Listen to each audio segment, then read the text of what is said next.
Hello everyone, your friendly feeble scholar Anoxagoras is here to quite literally walk you through this video. Now, what I want to talk about today is Cereedra and Hysilens pull value. Now, at max, I'm going to be going to E1S1 for both of these characters, since Heiseland's E2 isn't anything too crazy, and as well as Cereedra, her E2 isn't anything too crazy as well. Where you get the absolute greatest value from these characters is at max E1S1, right? Now, quite quickly, I'd like to add here, if you are a whale, I'd actually highly recommend getting E4 Hysilens. I've already talked about it before with Phaenon's Eidolons and how he actually has a solid E4 compared to most characters. However, Hysilens E4 is also actually pretty disgusting, in which whenever she deploys her like ult, the field, whatever, basically enemies will take 20% more res reduction, right? Or allies will gain 20% res pen, whatever, it's the same thing. So you basically get like a Robin E1 and Hysilens E4, which is incredibly disgusting. So let's start off with Cereedra at E0S0. Actually, you know what? Just for Cereedra, I'm going to do two different categories here, where one is if you have Phaenon, and the other one is if you don't. If you have Phaenon, E0S0 Cereedra, I'd say, is a 7 to 8 out of 10. Right now that we have this new endgame that requires 3 teams, I'd say it's okay to kind of justify pulling a niche support. Now Cereedra specifically, she's only a 7 to 8 out of 10 in the short term compared to the current supports we can compare her to. In my opinion, I'm of the belief that she'll probably just get power crept in version 4. However, I can't really guarantee anything like that. So for now, with the current value she has for Phaenon, and her being a better support for him compared to anyone else in the game, that does give her value for him, making me give her a 7 out of 10, right? Next, we have E0S1 Cereedra. This jumps her up to an 8 out of 10, helping her with her SP issues, as you want to use her skill every time with Phaenon, and as well it I believe gives, you know, a bit of a damage increase for whoever you're using her with that Lyco. Now, in my opinion, it's not really all that worth it compared to the E1. However, a Lyco is cheaper with a higher percentage to win it, so I don't blame anyone taking the safe route for the Lyco compared to the E1 if they choose to do so. However, this moves us on to E1S0, and this is a straight up 9 out of 10, especially for Phaenon. For those who don't know, I'm not really going to be glazing the defense shred here, as it's weaker than a lot of characters' E1s.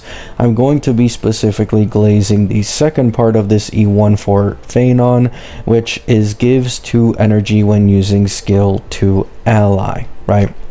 So the reason this is so big is that whenever Phaenon receives energy, he will receive an extra stack for his ult.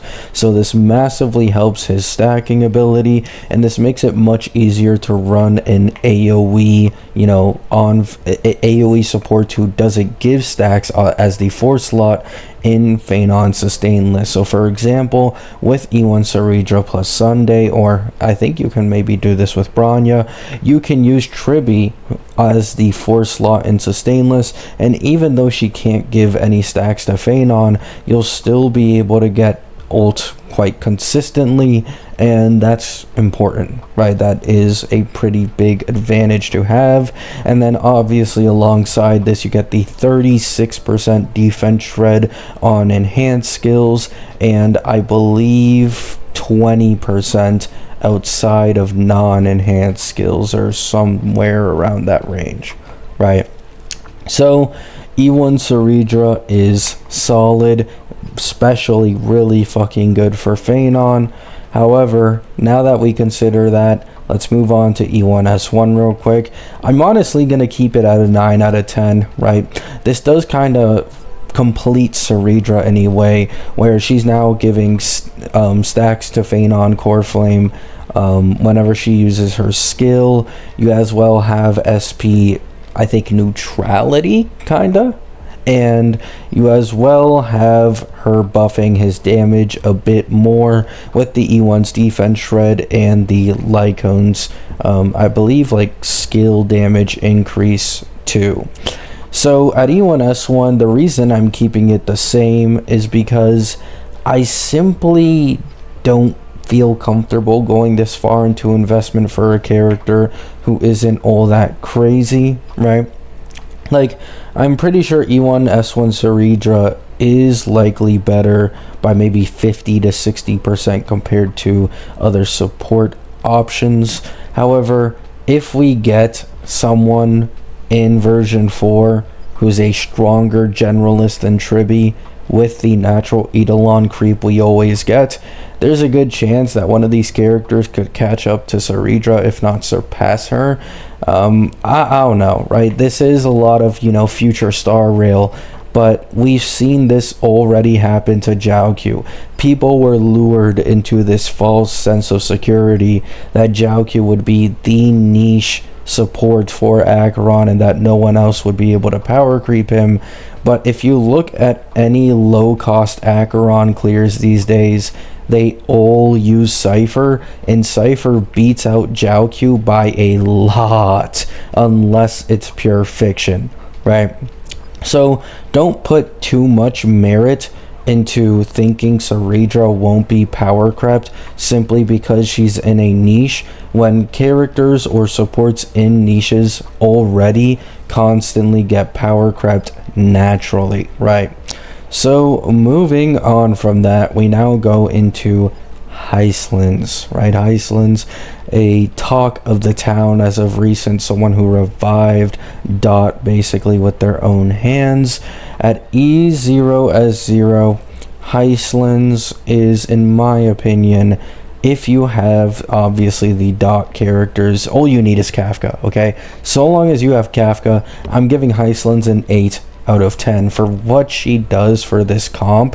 It's absolutely fucking astonishing, right? I have my own personal gripes with DOT. You guys already know this. I don't think it's gonna be all that good going into the future because they only get one new teammate every year, if not farther away. But I cannot deny that with what we currently know and have, Hysilens completely fucking carries DOT, takes it to the big leagues, and makes it really well playable, especially in all the endgame modes. So I will be giving Hysilens E0S0 an 8 out of 10, one of my highest E0S0 rankings, especially for a DPS in the DOT comp, but it's just incredible what she does. Moving on, we have E0S1. Now, I could be wrong. I'm quite confident that Hysilens Lycone increases the speed of everybody on her team. Just give me 2 seconds, guys. I need to refresh my brain.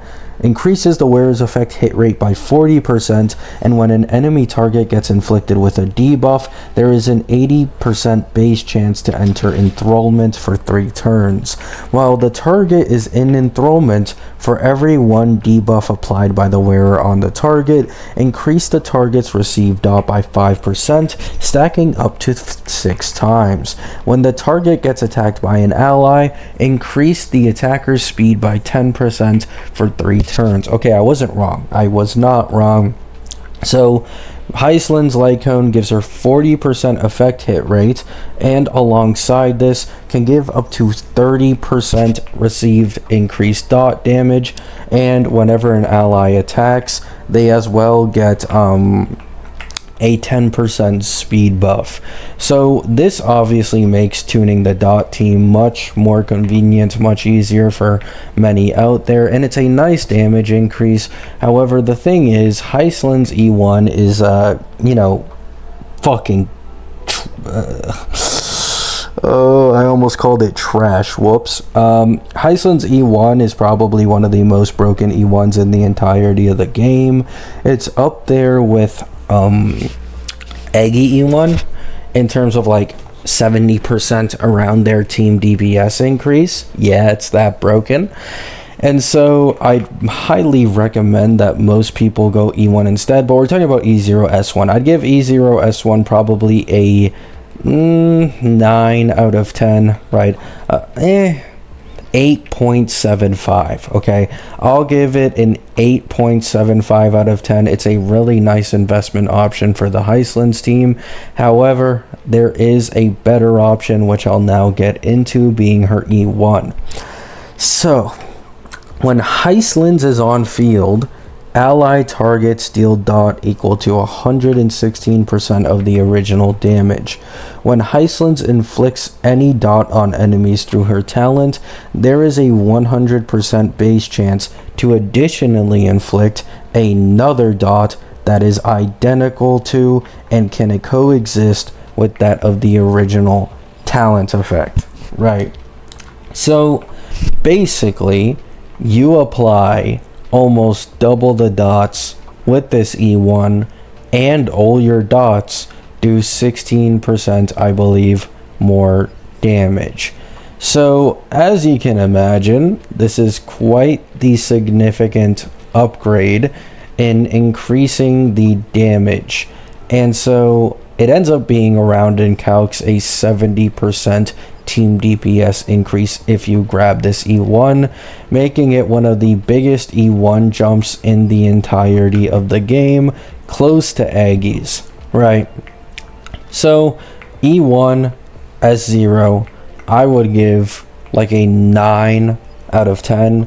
It's fucking fantastic. It makes triple dot incredibly strong. I have to say, the dot team's E1 investment across the board is all fucking incredible, right? All of them have incredible E1 investment for making sure the team can last as long as possible. So if you want to use your dot comp for as long as you want to, you know, years to come, I'd highly recommend considering investing in multiple of their E1s. Right, not Black Swan though.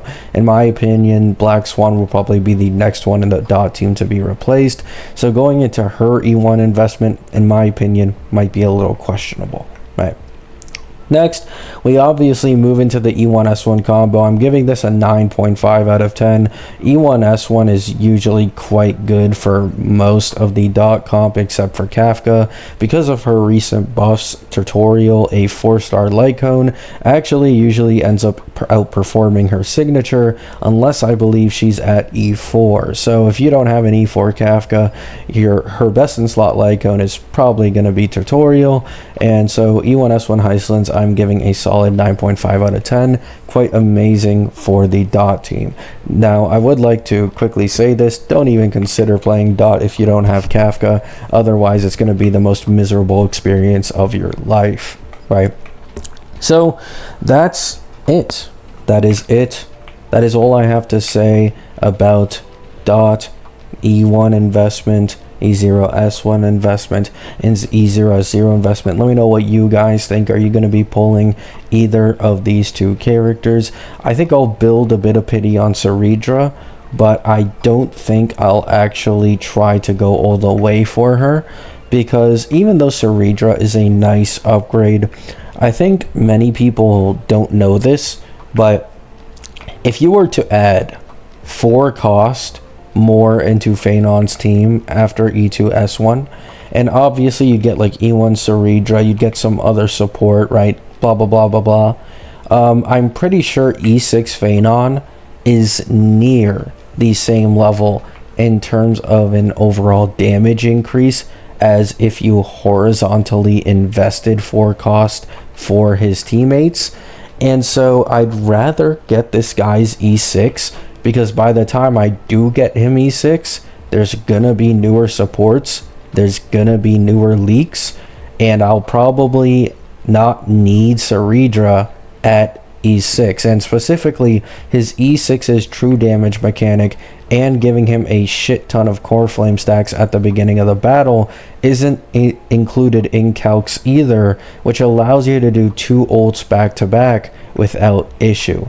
So that's just my opinion. Cereedra is in this weird spot where I'd really only recommend her if the max investment you want to go into Phanon is E2S1 or E0S1.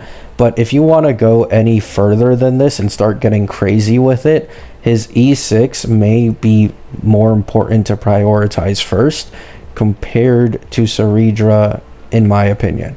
Right. So, love you all. Hope you have a great day. Hope you have a great night. Peace out.